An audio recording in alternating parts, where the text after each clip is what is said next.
Yo, welcome back to another episode of Tools for Parents. Listen, Elijah is asleep right now, and that's honestly the topic that I want to talk about today. I want to help out some of my newborn parents with understanding the whole sleep situation, right? So, I've always been one of those ones where I believe in parents. We have to have our own time. Like, we got to take time for ourselves. We got to be able to have time to better relax. We got to better have time to better get our thoughts together.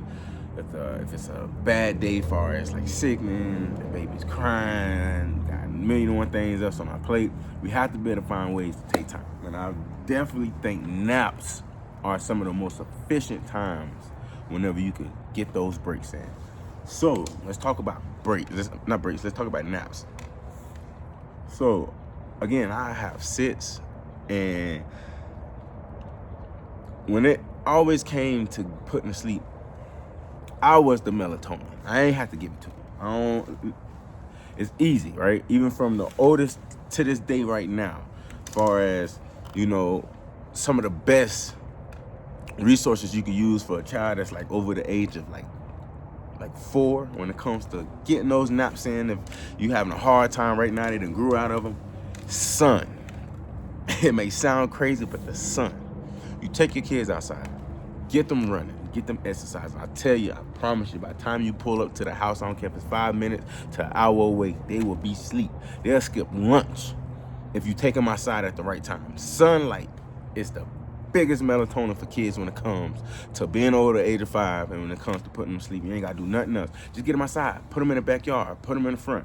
Go get the little signs, put them on the street, slow down traffic. Let your kids have fun, play, sit down. You ain't got to do nothing, just chill.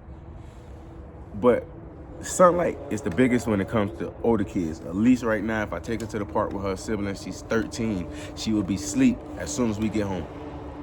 She'll go take a nap.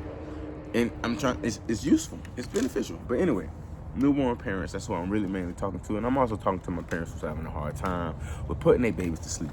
Number one, I noticed that if you choose a spot, right? So I ain't talking about the times when we got to go to different places, doctors, grocery stores. I ain't talking about that. I'm talking about when we at home.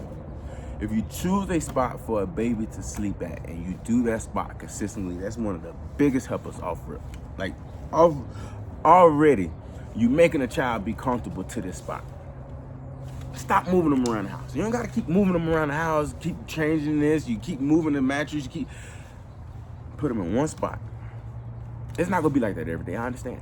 But if you choose a spot for a child and let that be comfortable for them, off rip, that's going to be the number one spot. Another thing that I realized, so a lot of parents be having a hard time with getting out the room. I've never had that problem. I promise you. I'm not gonna tell y'all anything that ain't true. And again, I'm going off of just knowing that I have a lot of kids. I ain't have to read no book. This is all trial and error. This is from all me doing all kind of things. I promise you, I went through ups and downs, and I promise you, it's just trial and error. I ain't have to go look.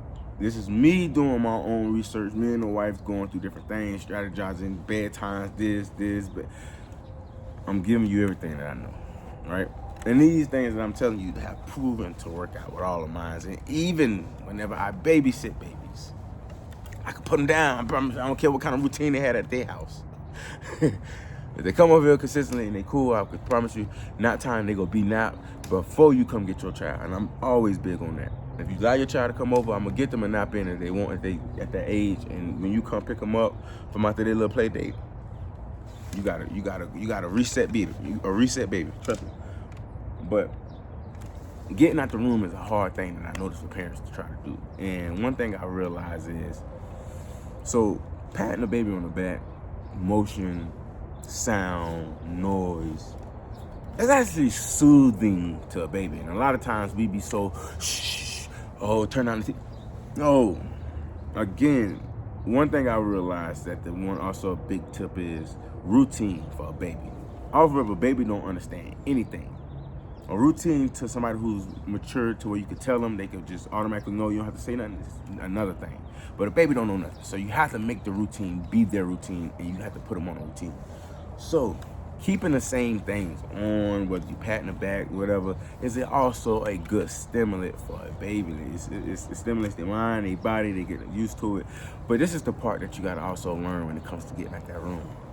I've noticed that whenever I pat my baby on the back, whether I'm rubbing his head, eventually the baby is going to move, right? When they move, they go have a time when they turn their body, they go, A lot of times we be so quick to think that that's the moment when you gotta go into, no.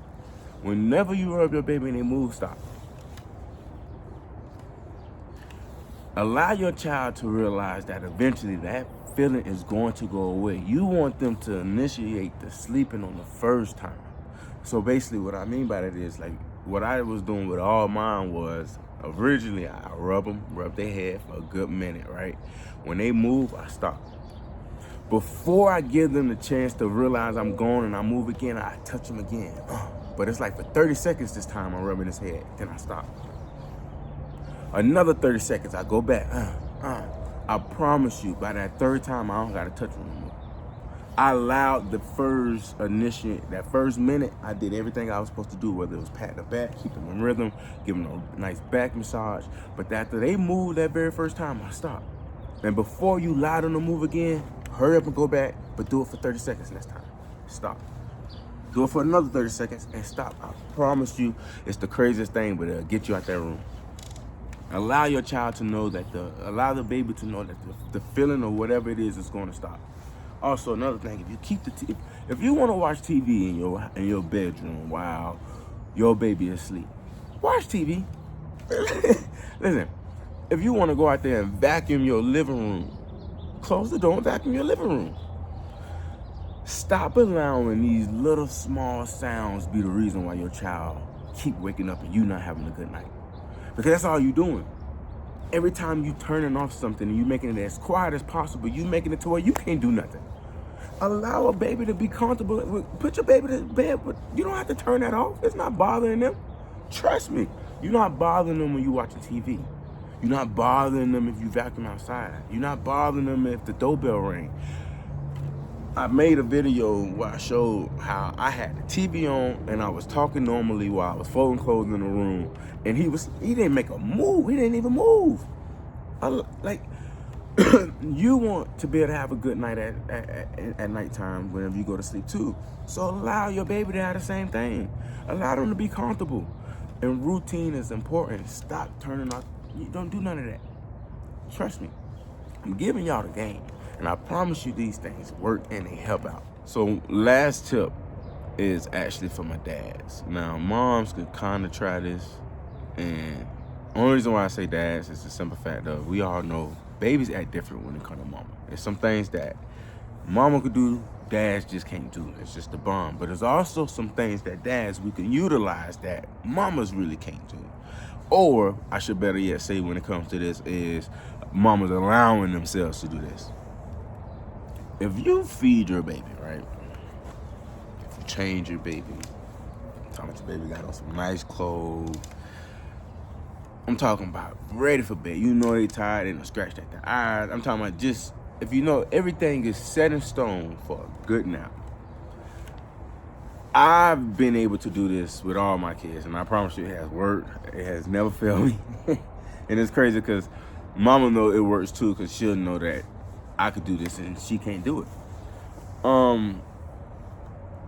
I go in there, I lay my baby down, put the blanket on top of him. I may rub his head. But the thing also too, I might not rub his head. Allow your baby to be comfortable enough to know that if it's nap time, and again, like I keep saying, my main thing, routine and being comfortable is a good thing for a baby. If you allow that to be consistent, I promise you it won't fail you.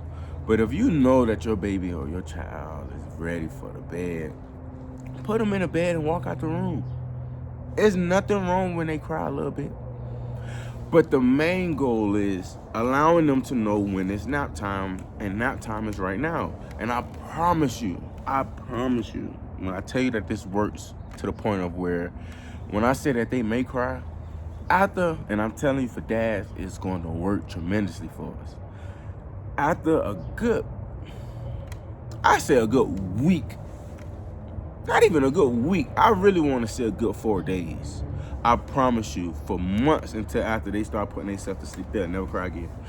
I can literally go in there with Elijah after I gave him a bottle, gave him a bath, or put him on new clothes, new diaper, and I go put him in his crib and he won't cry.